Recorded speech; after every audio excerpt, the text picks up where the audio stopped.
뉴스쇼가 이번 주 월요일부터 새로운 코너를 하나 마련했습니다. 이름하여 뉴스 증권시장 뉴스닥. 미국의 나스닥이 있고 우리나라 증시의 코스닥이 있다면 뉴스쇼에는 이 뉴스닥이 생긴 건데요.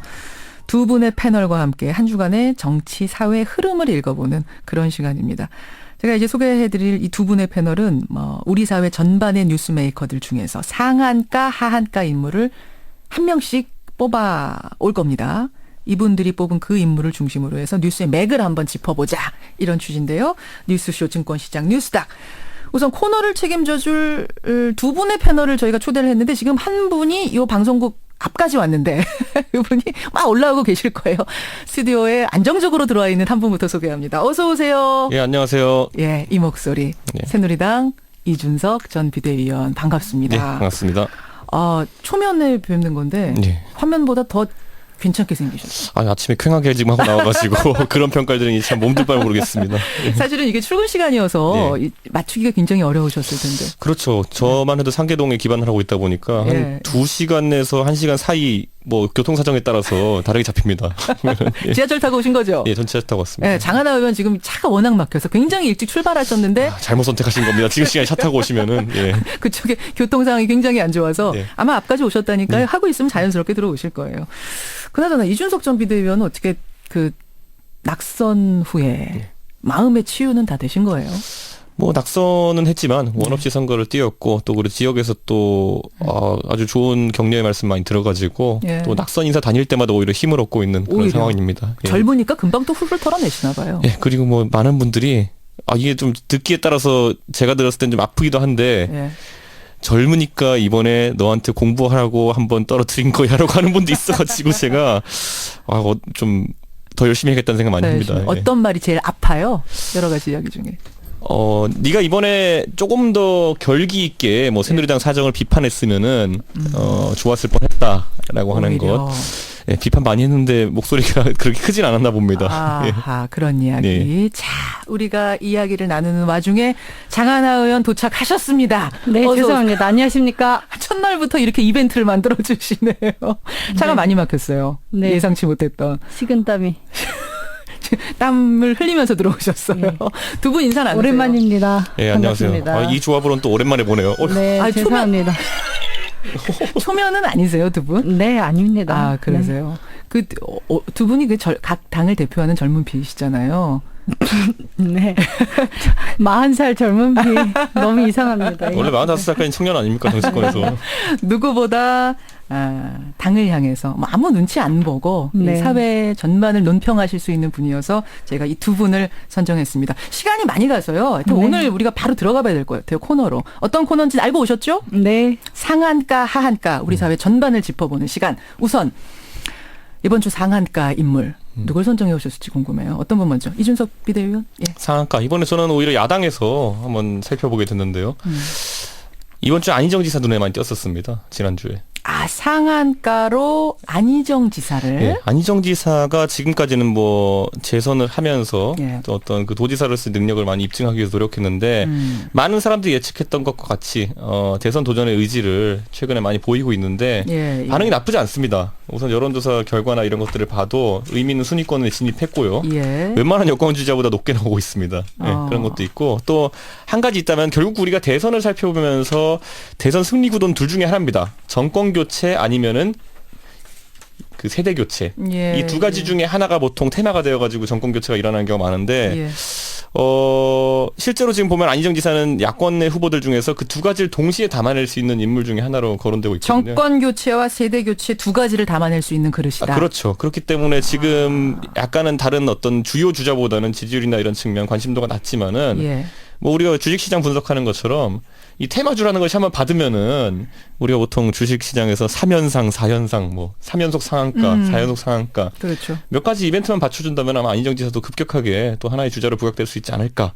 이런 생각해보게 됩니다. 최근에 이런 말을 했어요. 네. 계속 문재인 전 대표를 응원할지 아니면 내가 직접 슛을 날릴지 결정을 하겠다. 그건 직접 슛 날리겠다는 의미입니다. 그거는. 그렇게 보세요. 앞에 건 예의로 붙인 거고요. 그렇기 때문에 안희정 지사 측에서 좀 전격적으로 도전할 것이라 이렇게 예상을 하고 있는데 다만 문제는 뭐냐면 최측근 그룹이 최근에 이번 선거에서 낙선을 하신 분들이 꽤 있기 때문에 뭐 특히 공제 박수현 의원님을 비롯해가지고 원내에서의 세력 구도가 어떻게 될지 한번 야당 쪽에 짚어봐야 될 텐데 전 그건 잘 모르겠습니다. 나중에 장하나 의원님이. 장하나 의원 어떻게 생각하세요? 안희정 지사 상한가로 지금 골라오셨어요? 네, 아니 저는 개인적으로 선호한다. 저도 지켜봐왔고 또 좋아하는 젊은 정치인이었습니다. 무엇보다 저는 한국 사회가 세대별로 성별 그리고 보수, 진보라는 이념적으로도 너무 갈라져 있는데 그걸 봉합하는 게 사회적으로도 그렇고 정치적으로 큰 과제거든요. 근데 그러기에는 적합하고 누가 보아도 젊지만 봉합을 해낼 것만 같은 그런 기대를 주거든요. 그러니까 오히려 똑같은 생각하시네요. 정권 교체, 세대 교체 두 가지가 다 가능한 사람이다. 그렇고 정권 교체 자체가 목표, 정치권의 최대 과제는 정권 교체지만 그럼에도 불구하고 문재인 전 대표나 아니면 박원순 시장이라든가 이런 분들보다도 오히려 이렇게 멀리 떨어져 있는 우리 사회의 큰 간극들이 있지 않습니까? 좁혀지기 힘든 이런 것들을 아우를 수 있는 그런 정치 지도자다라는 저도 기대를 걸고 있습니다. 근데 지금 사실은 한두 명이 손을 들고 일어선 게 아니에요. 최근에 손학규 전 대표 새 판을 짜야 된다 이런 얘기했고 강진으로 돌아가면서 건배사가 뭔지 아세요? 여러분? 대통령 손학규. 이게 이제 지지자들의 건배사긴 했습니다. 그렇죠. 이랬다가 손학규 전 대표, 박원순 시장, 남경필 지사 이런 분 반기문 총장까지 다 있는데 왜 안희정 지사에 특히 더 주목하시는 걸까요? 사실 이번에 지역구도상 보면 이번에 여당의 철옹성 같았던 TK 같은 경우에는 조금은 크랙이 가긴 했지만 그래도 아직까지 견고한 편입니다. 그리고 호남 같은 경우에는 국민의당이 어쨌든 지역 기반을 가지고 있고 이번에 부산을 위시한 PK 지역에서는 또 더불어민주당이 상당한 약진을 했기 때문에 결국 많은 사람들이 충청권 표심을 이제 염두에 두고 있습니다. 그러다 보면 충청권 표심을 염두에 두고 새누리당에서 후보를 만들 수 있는 사람이 소위 우리 거론되는 반기문 유엔 사무총장이라고 지금 인식되고 있는 거거든요. 그런데 아까 말했던 그 정권 교체 더하기 세대 교체 구도가 반기문 총장과 붙었을 때 가장 깔끔하게 나오는 사람이 상대적으로 젊은 안희정 지사이고 또 충청권 인물 아니겠습니까? 세대 교체의 부분에서. 네, 그렇죠. 그러다 보니까 대비를 시키기 참 좋은 후보고 그 선명성이라는 거는 과거에 우리가 경험해봤지만은 노무현 대통령도 사실 거의 대통령이라고 했던 이회창 후보를 꺾을 때 세대 교체의 의미도 상당 부분 있었거든요. 그렇기 때문에 저는 이번에 아마 또 소위 말하는 노무현 대통령을 따르는 친노 직계로서 안희정 지사가 그런 모델을 염두에 두고 있지 않을까라는 생각하게 됩니다. 그렇군요. 장하나 의원님 덧붙이실 말씀 있으실까요? 네, 적자다 아니다 이런 얘기들 많이 하고 있는데 사실 더불어민주당 소속인 저로서는 귀에 못이 박힐 것 같고 사실 이렇게 속이 편하지 않아요. 친노라는 것에 대해서 마치 얘기를 하는 게 안타깝고 저는 안희정 지사가 이제는 친노의 적자다마다 이거 떠나서 자기만의 정치를 꽤 지금까지 보여주지 않았나? 맞아요. 지금 그래서 그런 점들을 주목해야 되는데 어쨌든 그 지역에서 그 도지사로서 있었기 때문에 그 조명이 제대로 안 됐고요. 이번 기회에 그러면 도지사 안희정은 뭐 하고 있었고 어떤 정치를 했었고 좀 안희정을 다시 볼 필요는 있다. 그렇게 보여집니다. 그래요. 안희정 덧붙이실 말씀 있어요? 이게 사실 좀 그 정치인으로서 행운도 좀 따라야 되는 것이 예를 들어 어떤 지역을 맡은 도백이 되었을 때 도지사가 되었을 때 그 지역이 좀 발전하는 시기에 도백이 되었느냐 아니면 좀 침체기에 되었냐가 중요한데 안희정 지사는 공교롭게 재선 과도를 거치면서 아주 충남 지역이 이제 수도권을 벗어나서 공장도 많이 설립되고 하는 형태의 발전기에 그곳을 담당했기 때문에 좋은 타이밍에 실제로 충남에서 인기가 굉장히 좋은 편이더라고요. 저도 지역 방문을 해도. 그래서 그런 지점에서 전통적인 그 충청도 표를 얻어가면서 대권 후보가 유력 주자로 부상하는 그런 모델을 아마 볼 수 있지 않을까. 저는 여권 사람인데도 그래서 가장 두려운 후보가 안희정 후보입니다. 가장 두려운 나온다면. 후보가 여권 입장에선 좋습니다. 첫 번째 상한가 인물. 장하나 의원은 이번 주에 상한가 누구 선정해 오셨어요? 저도 공교롭게 여권에서 찾게 되었는데 누굽니까? 일부러 그러지는 않았습니다. 오늘은 희한하네요. 19대 때 내내 뵀습니다만 제가 이분을 상한가로 선정할지 저도 상상을 못했는데 정의화 의장 정의화 봤습니다. 상한가 왜요?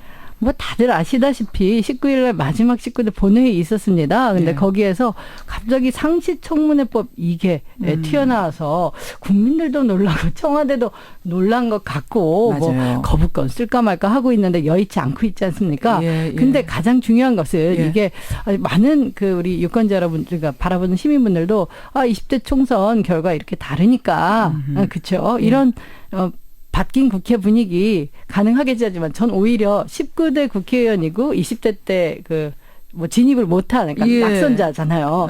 그 입장에서 나는 19대 국회의원인데 이거 20대 국회 같잖아. 그죠? 분명히 19대 마지막 본회의였는데 그러네요. 이미 20대가 시작한 것처럼 그렇게 사실은 큰 파장이었고 정의회 의장이 어마어마한 그 어떤 돌을 던진 거죠. 야당 의원들 모르셨어요? 하여튼 아니 어마어마한 건데 네. 사실은 국민들 깜짝 놀랐거든요. 네, 맞아요. 상시청문회법이라니 그것도 그렇게 통과까지 확 돼버릴 줄 몰랐거든요. 네, 저도 통과가 어려운 법 중에 하나고 사실 예전에 국회법 우리 개정할 때 대통령께서 예. 그 거부권 행사하셔가지고 무산됐을 때 그렇죠. 그때랑 비교해 보면 사실 상시청문회법이 행정부로서는 너무 싫죠. 그냥 몸서리 칠 정도로 싫을 겁니다. 왜냐하면 청문회 개최를 상임위 차원에서 여야 간사가 합의해서 한다라고 하면 지금보다는 정말 하나하나 이제 지금 우리 뭐 행정에 정말 뭐 제동이 걸린다기보다는 함부로 못하죠. 그때 국회법이 사실 모법을 위반하는 시행령들을 고쳐라도 아니고 고치게끔 권고만 하겠다고 맞아요. 국회에서 했는데 그걸 거부하셨잖아요. 그렇죠. 근데 이제는 그때 국회법 개정안 받을 걸 그랬나 하고 아마 고민하실 것 같아요. 장하나 의원 보시기엔 말씀하세요. 이준석 이게 항상 어떤 국회든지 임기 마지막에 뭔가 좀 전격적인 법 하나씩 통과되는 경우가 있습니다. 근데 예를 들어 18대 마지막 때 이제 통과되었던 게 우리가 지금 국회 선진화법으로 알고 있는 국회법 개정안이거든요. 그렇죠. 네, 그런데 그것 같은 경우도 19대 국회에 지대한 영향을 미쳤습니다. 맞습니다. 그것이 어떤 방향으로 전개될지는 18대 의원들이 잘 모르고 입안해 놓은 거예요. 네, 근데 이제 19대 때도 이것이 어떤 쪽으로 튈까 지금 여당 같은 경우에는 일부 이제 반란표가 나왔고 야권 같은 경우에는 전폭적인 찬성을 통해 가지고 이걸 가결시켰거든요. 그렇죠. 그런데 국회 선진화법도 과거에 보면은 여당은 자기가 과반 못할 수도 있다는 절박함 때문에 이 법을 좀 만들어 놓은 것도 있거든요. 쟁점 법안을 살수하기 위해 가지고. 그런데 오히려 여당이 과반하면서 참 자기들 발목 잡는 법안이 됐죠. 그런데 야권 같은 경우에도 지금 박근혜 정부 내에서 어떤 여러 가지 청문회 국면을 만드는데 유리하다 생각해서 이 법의 통과를 전적으로 지지했는데 혹시라도 나중에 정권 교체가 된다 그러면 또 다른 하나의 국회 선진화법으로 동장해 가지고 행정부 아마 와의 어떤 엄청난 갈등을 야기할 수 있는 법이기 때문에 이게 참 재밌는 측면이 있습니다. 18대 말에 그러네요. 만들어 놓은 국회 선진화법이 19대를 지배했던 것처럼 19대 말에 만들어 놓은 이런 국회법 개정안이 다시 한번 20대 국회를 지배할 수 있다. 이런 예측을 해봅니다. 장하나 의원이 그러고 보니까 그러네요. 네, 듣고 보니까 정말 이준석 의원 그 말대로 정권 교체도 됐으면 좋겠다 생각이 드는데 발목 좀 잡혀보고 싶네요. 발목 잡히고 싶고 못한 게 있으면 문매 맞아야죠. 네, 아니 저는 19대 국회에서 정말 이 행정부와 입법부와의 어떤 깨어진 균형 때문에 너무 속이 상했어요. 하고 뭐 국회는 일 안 한다 하는데 사실 상시청문회법 하면 무조건 뭐 국회는 이제 행정부 질탐하고 발목 잡는 게 아니라 청문회 자체가 국회로서는 아주 바빠지는 일이거든요. 그래요. 그래서 일하는 국회 좀 될 것 같습니다. 일단 이게 지금 통과는 됐습니다만 오늘 정부로 넘어갔어요. 대통령이 또 거부권 행사할 수 있는데 거기에 대해서 이준석 비대위원 어떻게 생각하세요? 거부권이란 게 굉장한 권한이긴 한데 또 굉장한 그 반대 급부가 있는 그런 권한입니다. 그런데 솔직히 이 박근혜 정부에서는 한 번 썼는데 두 번 못 쓰겠습니까? 쓸 것 같아요. 그렇기 때문에 지금 박근혜 정부 입장에서는 사실상의 어떤 그 권력 누수를 막기 위한 방법 중에 거부권이 가장 현실적인 방법이죠. 지금 여당 내 상황을 정리해서 다시 이 국면을 만들기에는 어려운 측면이 있기 때문에. 그렇긴 한데 여소야대 아닙니까? 그때하고는 국면이 다른데요. 네. 사실 협치라고 하는 부분을 이제 잃지 않기 위해서는 이번에 이런 법안을 존중해야 된다고 이제 보는 시각이 우세한데 과거에 그 유승민 원내대표 시절도 마찬가지였습니다. 국회법 여러 가지 뭐 개정 사안이나 이런 것들에 대해 가지고 그때도 협치를 원한다면은 그것을 거부권 선언하면 안 되는 거였거든요. 그런데 오히려 전국 주도권을 끌어오는 측면에서 대통령께서 이거는 거부권을 행사한 게 낫겠다라고 생각해서 그 당시에 행사한 것이고 예. 이번에도 거부권을 같다. 행사하면 아마 전국 주도권 자체는 청와대가 가져올 가능성이 높습니다.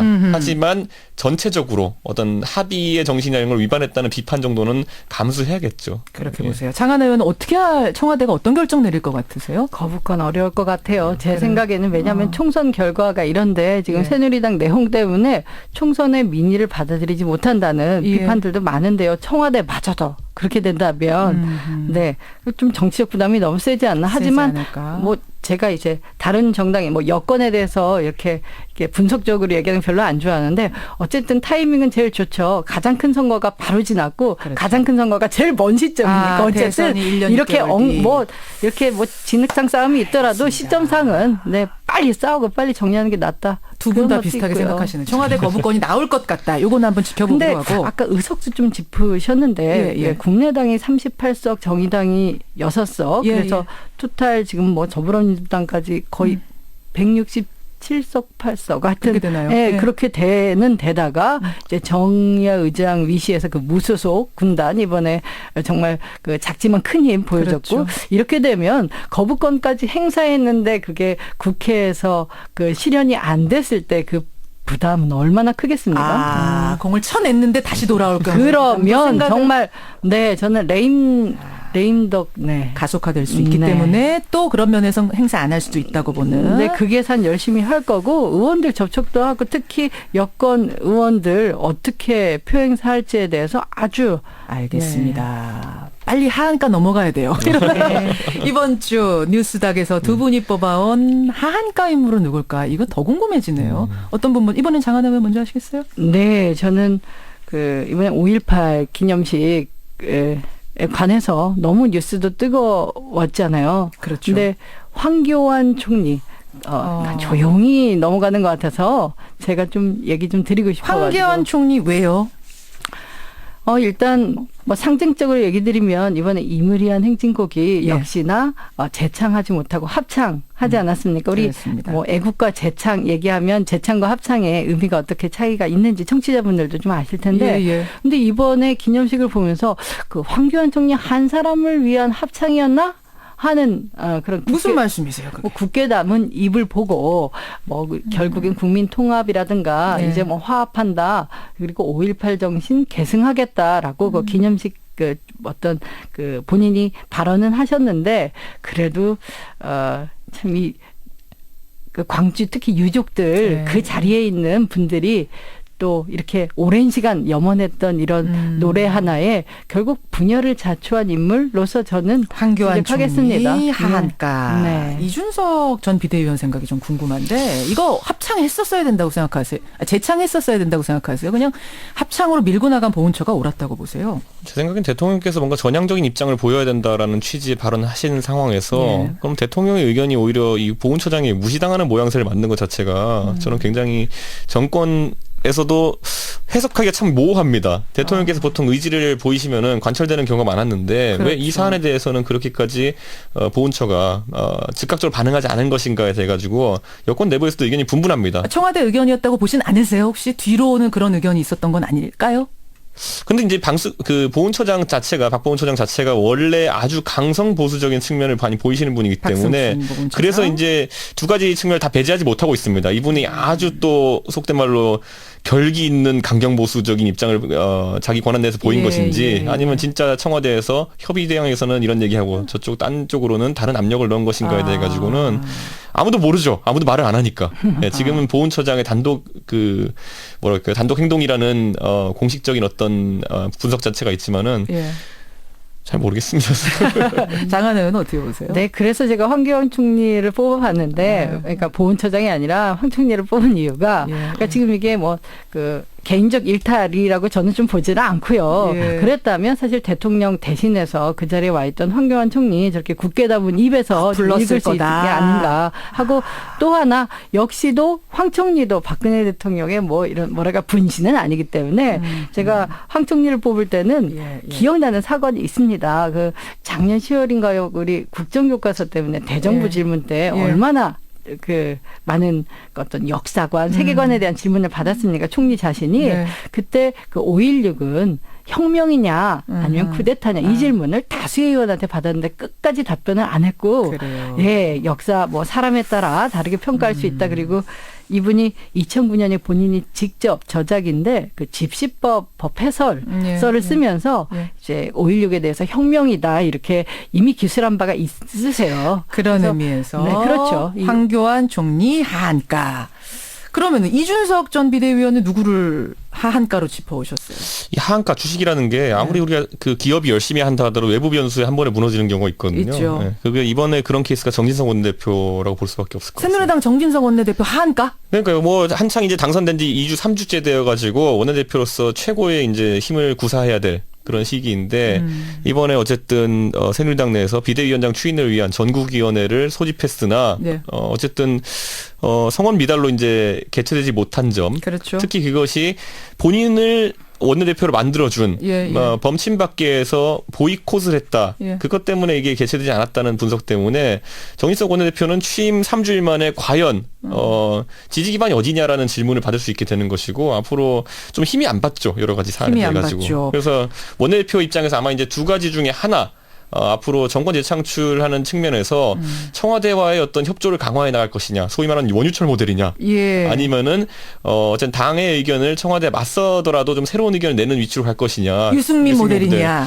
이것에 대해 가지고 양당 간의 결정을 좀 해야 된다라는 이야기가 나오고 있는데 지난 한 일주일간의 그 모습은 좀 왔다 갔다 하시는 모습이다라는 분석이 지배적인 반원 반유였습니까? 왜냐하면 워낙 지금 친박계에서 강하게 견고하게 지금 입장을 고수하고 있기 때문에 이번에 비대위원 선임 아니라든지 여러 가지에 대해 가지고 말 나오고 지난주 이제 중앙일보 보도를 보면은 뭐 익명으로 왜 이런 거 익명을 한지 모르겠습니다만 어떤 친박계 중진 같은 경우에는 비박계가 좀 나가줬으면 좋겠다 당해서 맞아요. 뭐 이런 표현까지 하면서 뭐 극단적인 이 대립을 좀 이 상황을 해소하는데 정진석 원내대표 앞으로 좀 노력해야 될 것 같습니다. 정진석 원내대표를 하한가로.